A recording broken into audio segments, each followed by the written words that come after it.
Skip ಮಾಡ್ತೀರಾ ನೋಡಿ. SR form fill ಮಾಡೋದು ಹೇಗೆ ಅಂತ ನಾನು ಹೇಳ್ತೀನಿ. 2 ಟೈಪ್ಸ್ ಆಫ್ ಫಾರ್ಮ್ ಫಿಲ್ ಮಾಡಬೇಕಾಗುತ್ತೆ. ಒಂದು 2002 ಅಲ್ಲಿ ಯಾರು ವೋಟ್ ಹಾಕಿಲ್ವೋ ಅವ್ರದ್ದೊಂಥರ, 2002 ಅಲ್ಲಿ ಯಾರು ವೋಟ್ ಹಾಕಿರೋದು ಅವ್ರದ್ದೊಂಥರ.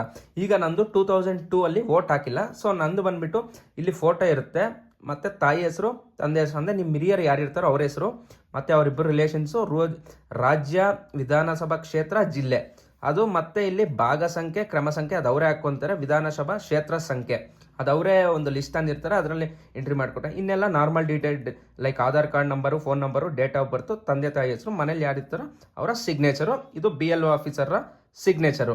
ಇಷ್ಟು ಯಾರು 2002 ವೋಟ್ ಹಾಕ್ತಿರೋರು ಈ ಥರ ಎಂಟ್ರಿ ಮಾಡಬೇಕು. ಈಗ 2002 ಯಾರು ವೋಟ್ ಆಗಿದಾರೋ ಅವ್ರದ್ದು ಸಿಂಪಲ್ ನಾವು ರೈಟ್ ಸೈಡ್ ಹಾಕಿದ್ವಿ, ಅವ್ರದ್ದು ಲೆಫ್ಟ್ ಸೈಡ್ ಡೀಟೇಲ್ಸ್ ಬೇಕು. ಜಸ್ಟ್ ಅವ್ರ ಹೆಸರು, ಅವ್ರ ತಂದೆ ಹೆಸರು, ಅವರ ಡಿಸ್ಟಿಕ್ಕು, ವಿಧಾನಸಭಾ ಕ್ಷೇತ್ರ, ಅವ್ರ ಭಾಗ ಸಂಖ್ಯೆ, ಕ್ರಮ ಸಂಖ್ಯೆ, ಮತ್ತು ವಿಧಾನಸಭಾ ಕ್ಷೇತ್ರದ ನಂಬರು, ಮತ್ತು ಅವ್ರ date of birth, Aadhaar number, phone number, ತಂದೆ ಹೆಸರು, ತಾಯಿ ಹೆಸರು, ಪತ್ನಿ ಹೆಸರು, ಮನೇಲಿ ಯಾರಿದ್ದಾರೋ ಅವ್ರ signature, BLO officer signature.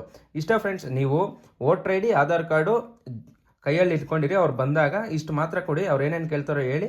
So ಅವ್ರೇನು ಡಾಕ್ಯುಮೆಂಟ್ಸ್ ನಿಮ್ಮ ಹತ್ರ ಇಸ್ಕೊಳಲ್ಲ, ಜಸ್ಟ್ ಅವರೊಂದು ಕಾಪಿ ಇಕ್ಕೊಂತಾರೆ, ನಿಮ್ಗೊಂದು ಕಾಪಿ ಕೊಡ್ತಾರೆ. ಸೊ ಇಂಥ ಕಂಟೆಂಟ್ಗಾಗಿ ನನ್ನ ಚಾನಲ್ನ ಫಾಲೋ ಮಾಡಿ. Thank you. ತುಂಬ ಜನಕ್ಕೆ ಶೇರ್ ಮಾಡಿ.